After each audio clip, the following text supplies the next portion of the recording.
What the is we doing?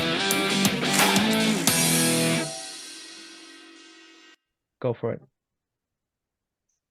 All right, welcome back, everybody. So now we are on episode 21. Oh man, we should have done something related to number 21. All right, whatever. What's something related to 21? Drinking age? We Blackjack, did alcohol. Oh, blackjack. blackjack and gambling, but it's fine. Um, I mean, we cheers. can do it. Cheers. I have absolutely no inclination or idea of how to play blackjack. Like we did it once and I just forgot. So, Oh, um, yeah. Yeah, it's fine. maybe a topic for another day. Yeah, go for it. Yeah. So we'll add that to the pool of topics of conversation because we keep Mhm. forgetting to come up with that, or we keep adding to it, keep forgetting to add to it. So then we need to sit down and figure out a topic of conversation. Anyway, today's conversation is going to be about dread. Um, so Michael, you don't really know what dread is, so I'm going to kind of just give some perspective on that, and then Mhm. obviously we can kind of go back and forth, and we'll see where the conversation goes. Yeah, go for it. So, in relation to or like what dread is, like obviously, like if you go by the layman's term, if you like look up what dread is on Google, it's going to be something totally different from what I'm talking about because this is more in the dealing with the dynamics of male and female relationships.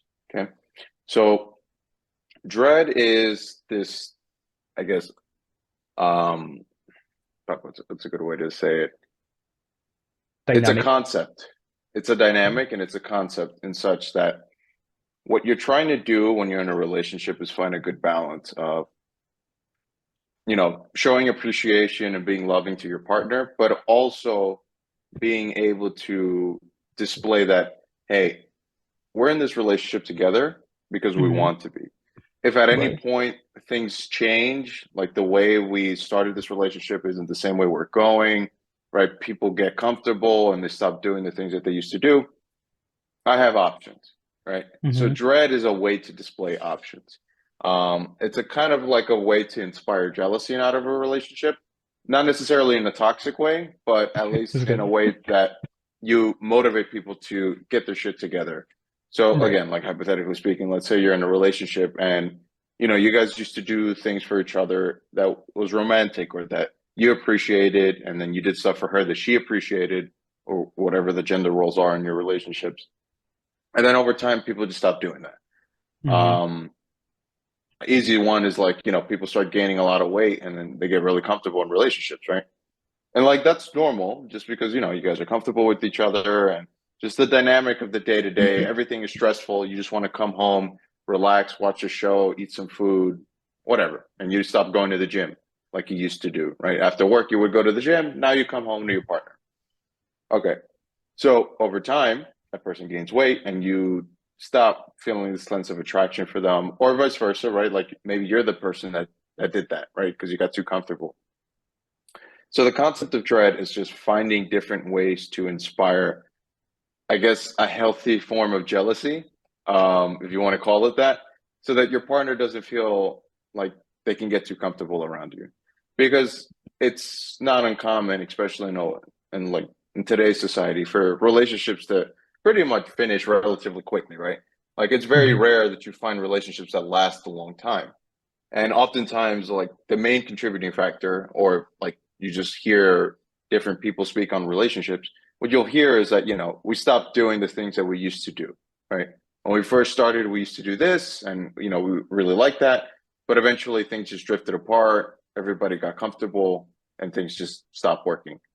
Um, so again, dread is a way to kind of keep that spark alive in Mhm. a way of kind of, again, like a healthy jealousy. Like, again, for me, I work at a gym. So in my relationship, that dynamic doesn't necessarily exist because, again, I'm a fitness manager. So I have to run a gym. So I'm always working and exercising and needing to do that because that's a part of my profession. Mhm. But if you're not in that type of relationship, let's say you're just somebody that's, maybe you work in finance or you work in tech and, she works in like the health industry or the service industry, like in a restaurant or works at a warehouse or sorry, like a fashion institution or whatever, you guys get relatively comfortable. You stop going to the gym, you stop doing the things you used to do. And then all of a Hmm. sudden, you guys are like 30, 40 pounds overweight. You don't find each other attractive and you're always nagging at each other, just kind of finding the littlest things to have a fight over. Hmm. When realistically, it's not something you have to do. You just have to go back to the basics. Like, what did you do that used to work? Just from the Okay. perspective of us guys, just let me finish this point real quick. Hmm. Um, and again, this is not to generalize, but I can probably speak on me and I can, probably speak on you and your perspective. We'd like to be in a relationship where our partner is relatively fit, right? Like men are attracted visually. So if you find yourself unattracted to your partner because you don't find her physically attractive anymore compared to when you used to know her in the beginning, that's a conversation that you should have. But if that's something that doesn't work, inspiring dread by you constantly being active, by you going to the gym, by you eating healthy, by you doing the right things that you did in the beginning when you guys first met, that will inspire her to kind of get in line, like, or vice versa, right? Like maybe you're a female that wants to inspire your guy to get in line because he's not attractive anymore. He just gained a lot of weight. Like you going to the gym, that's going to spark a little bit of jealousy. And you've probably Hmm. heard of this kind of stories before, right? Like where guys don't like their girlfriends to go to the gym because they feel like they're going to get hit on. Well, realistically, if you go to the gym with her, she probably won't, and you'll get fit together, and then you guys will spark a romantic or reintroduce that spark that first attracted you to each other. Um, but anyway, that's like a lot of rambling and talking just to start off. So, what are your thoughts on that? So what I'm getting from this is that dread is a way to keep the attraction alive between the couple, within the couple. So I guess it makes sense. And I feel like one shouldn't go out of their way to like create this attraction if you are consistent with the things that you were doing before the relationship, on the relationship, if you maintain the level of lifestyle, if you maintain that things that you're used to doing, I feel like you shouldn't be going out of the way to create this attraction. For example, like one thought that came to my head right away is like, let's say you're in a committed relationship and your girl wants to have a girls' night out just by themselves, but they don't invite you. How would you feel about that? You feel like that's kind of like her creating this sort of jealousy for you to uh you know think that she has options. I mean, I feel like everybody has options regardless. Like, Yeah, yeah, um, they are there. So the my question now, kind of like going from there, is dread or like just creating this type of dynamic in the relationship, kind of like taking a step on these relationships, or is just creating the that or just establishing the fact that you have to set options, but you're not. It's taking that step or like going with those relationships. Like, what you're is the not. fine? Let me It's like just showing you have the options, but not actually like taking advantage of it. It's kind of right. what you're So getting, right? it's yes. So it's kind of like where's the fine line to like make this some sort of like is cheating? Like where would you draw the line on that sense? Right. You know? Well, obviously, like when you're going out of your way to be deceitful and not be open in terms of communication, right? So you go back to the example like the girls' night out. Mm-hmm. Um, like reverse the roles. What would the partner feel if you said, "I'm just going to go on a guy's night out," Mm-hmm. right? So it's always finding that picture of like where's the balance in this? Like, would I feel comfortable if I flipped the roles and did the same thing? Uh, Most of the time, you're probably not. So then that's probably going to be the line where you're like, let's probably not push that hard on that boundary, just simply because I don't feel comfortable with it if I was in her position or vice versa, if I was in his position. So Mm-hmm. me doing this is just going out of my way to intentionally make the person jealous and then probably start arguments and start unnecessary fights. Right. Right. So it's kind of just finding that balance in that sense. Mm. That makes sense. The one thing that is still a bit iffy and oofy because I feel like people will kind of misinterpret that creating that that jealousy or like that healthy jealousy is necessary. I feel like it's always necessary. Like, you know, knowing that your partner is attractive for other people makes her more attractive for you, right? Yeah. So I feel like, especially in today's world, where attention is everywhere, it can become a problem. That's the one thing. It can become a problem Sure. if you're kind of like dragged into it and you like the validation from other people and you go and actually act on it. So what would you being in the longest relationship between us two? So what would you say aside of communication and trust, since I feel like Mhm. those are the two things that are very important when it comes to this type of dynamics of this, like the relationship. What would be kind of like one thing? Like, let's say, okay, let's imagine in a scenario from here in 20 years, you're both gonna get older, probably get some extra pounds, you might not, who knows? All right, in 20 years. And there is this new person that comes into your life and you feel attracted to her.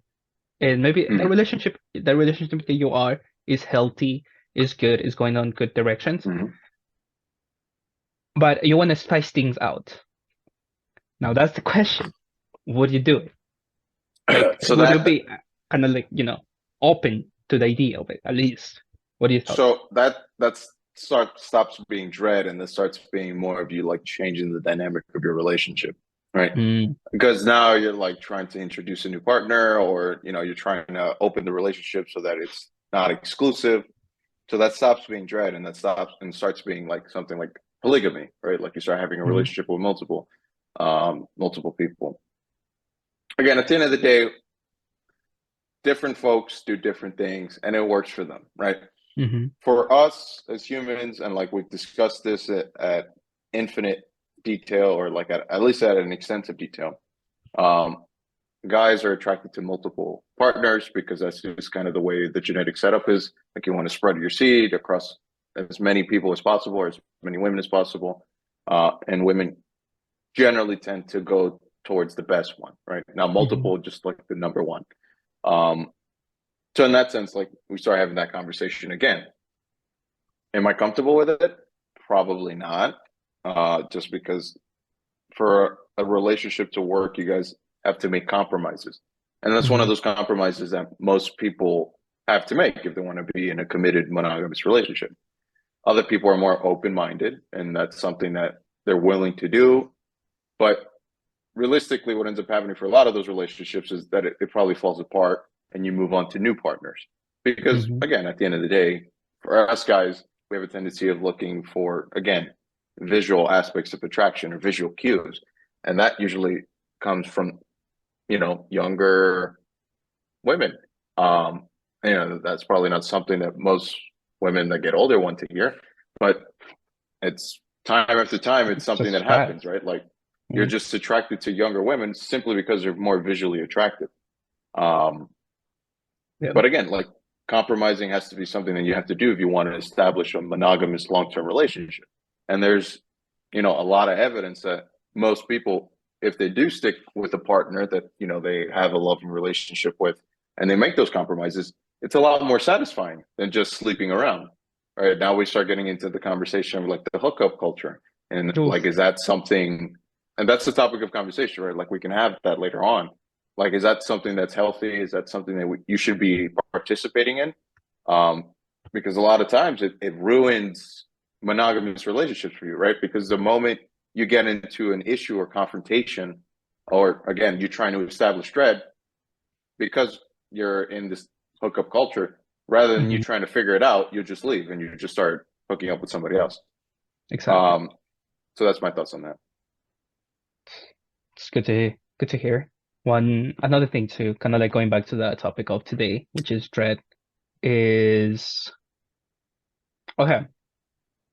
I know it's fun and games, like when in a relationship you want to keep it interesting. So I think that's where dread comes to play. That's probably the main role of dread in a relationship is Mm-hmm. having the fun, having the dynamic. But ultimately, it's definitely trust and respect that plays also a big role because you gotta trust that your partner that okay, she or him has these options, there's a bunch of options, but I trust my partner that she will not act on it or act on them or like entertain them at least. All right. So that's one thing. And then respect is that you're gonna do the same thing around.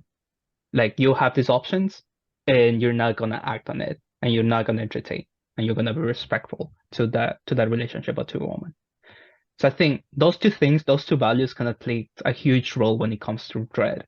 And once again, if you're not comfortable, if you don't have those boundaries set and clear, and there's not, and I feel like that's kind of like the final line that one could draw and be like, shit, I'm not respectful enough to my partner that I'm gonna actually act on it and go and cheat, you know. So that's kind of like the Yeah. final line. So it's a bit Yeah. dangerous. It's a devil's game. It I'm not gonna is. lie. It is. It's a fine line, right? Because like it very easily can turn into you messing up the whole relationship and then start Mhm. doing like, you know, stuff Right. like that where you're cheating on your partner or the woman is getting extra validation by entertaining other men. So again, it's not something that you should just like do just for the sake of doing. You have to understand like why this is a concept and how you can Mhm. implement it in such a way where if you definitely feel like that spark or that attraction in your relationship is starting to fade or you're not feeling as attracted to your partner as you were before in the beginning, Mhm. and then it's probably again first have that conversation with them like, hey, I don't really feel like, you know, we're doing the things that we used to do to keep each other attracted to one another. Mhm. And then see if the person like changes their demeanor, does the things that they used to do. And if they don't, then now you can start, you know, passively trying to implement this dread in a healthy way, right? Again, simple things. Mhm. If you stop going to the gym and you started getting fat, start going to the gym. Start getting healthy, start putting on some muscle, start filling out your physique, right? If you wear a Mhm. tank top, you should be able to see your shoulders, right? If you don't, then that's telling me either you're too fat or you're too skinny. That's one or the other. Fat. So, and I those think. insecurities will lead you to not be as confident, and because you're not as Mhm. confident, you're not as attractive, right? So these are like the little things that eventually, over time, it will diminish the relationship and make you Mhm. lose attraction for your partner, whether it's the woman or the man or whatever you identify as. But that's something that, again, have the conversation. If nothing's done, then implement a passive form of that. Again, like going to the gym, being healthier. And if that doesn't work, then you can have another conversation like, listen, man, I'm really not liking the way our relationship is going. I don't feel as attracted to you as I was in the beginning. And it's because Mhm. of these things. And, you know, we had this conversation initially and nothing's happening. I don't think this is a good place for us to go because inevitably it's going to lead to something bad, right? Either that relationship ends or you do something like infidelity, like you end up cheating on the partner or your partner cheats on you. And then that ruins the whole relationship, right? Like you maybe spent Mhm. a couple months, a couple years with this person and all that time ends up just being wasted. So that's something that you want to think about. Yeah, this makes sense.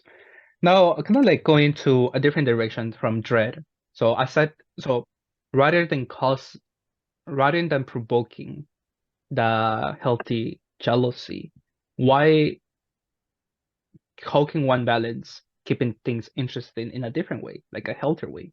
So like being unpredictable in doing things that you probably didn't do in the past. Like for example, if you're Right. not as how you say detallista, like corny, not Yeah. corny, cheesy, or I don't know the English word for detailed. No, No, that's right. well, yeah. If you're, you know, like a cold person and you know that you are, but your partner for some reason is attracted to you, even accepts you that fact, right?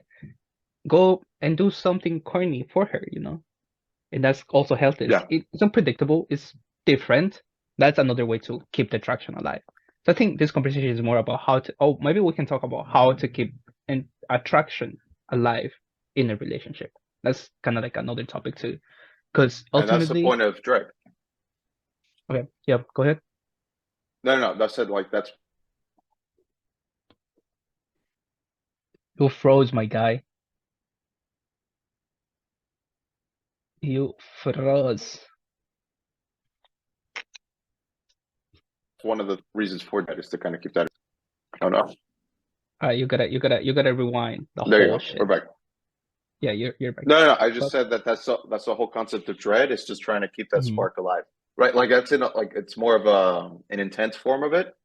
Like the easiest things to do is just, you know, do the things that you first did when you first got attracted to each other, and then continue doing that. And then, like you were mentioning, kind of doing the opposite of what you do.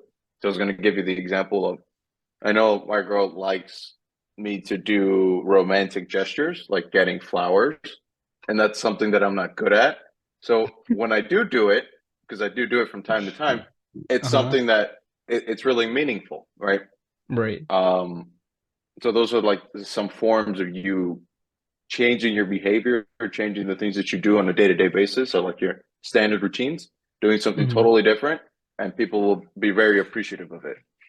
Similar to like you not giving compliments, right? If you're somebody that doesn't give compliment, when you do give a compliment, then that's going to mean so much more. Right. That's so kind of something like that. Yeah, I think there's many different ways to like keep attraction alive, and I think that's kind of like one of the pillars of any healthy and successful relationships is just maintaining that level of attraction that, you know, first of all, got you together to be together, and keep it interesting, not just, you know, physically, like, you know, like your parents, that definitely matters a lot, but also like emotionally and mentally, spiritually, whatever you do, also in bed, you know, keep things interesting in there as well. So attraction is a huge thing. Attraction is one of the base pillars for any successful relationships, in my opinion.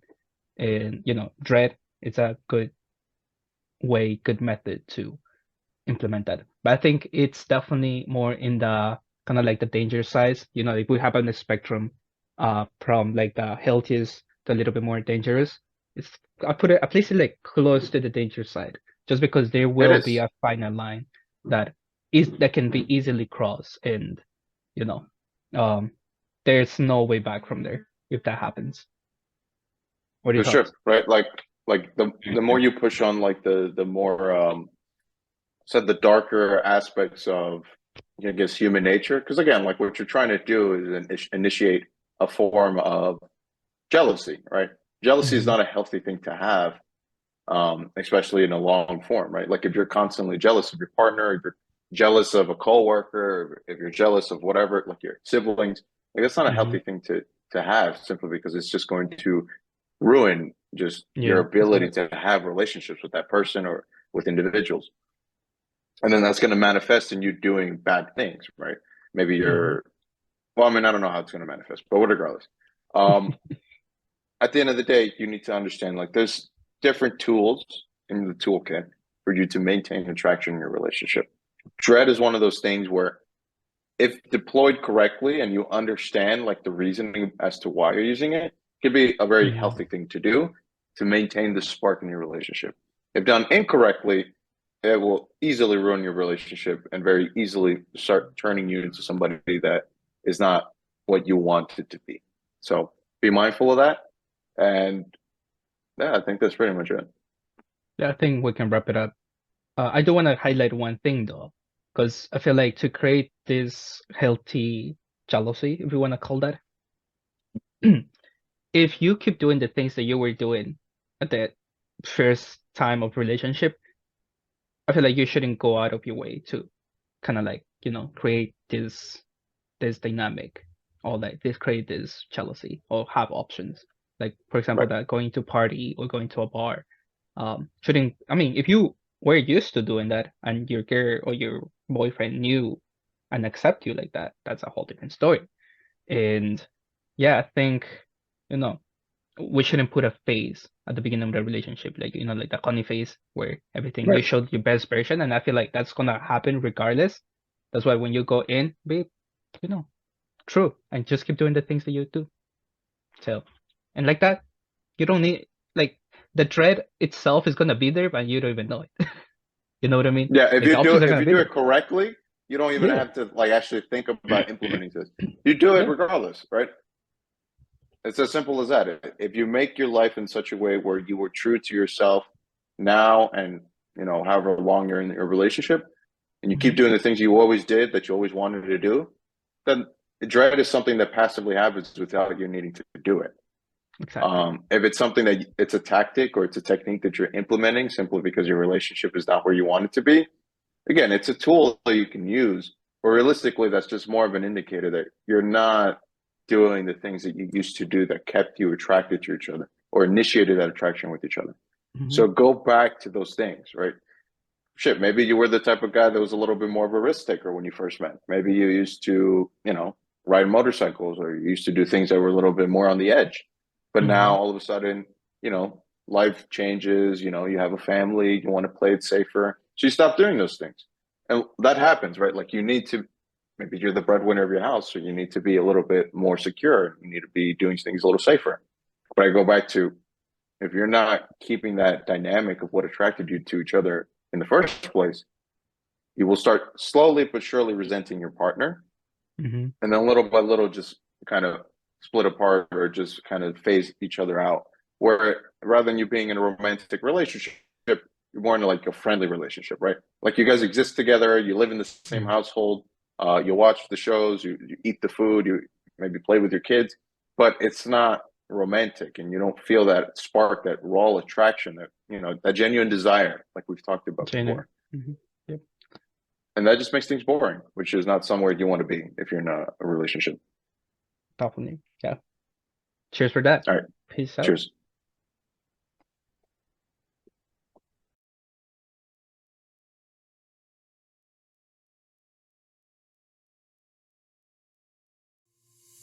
This is a conversation between friends. None of what is said here should be taken as legal advice.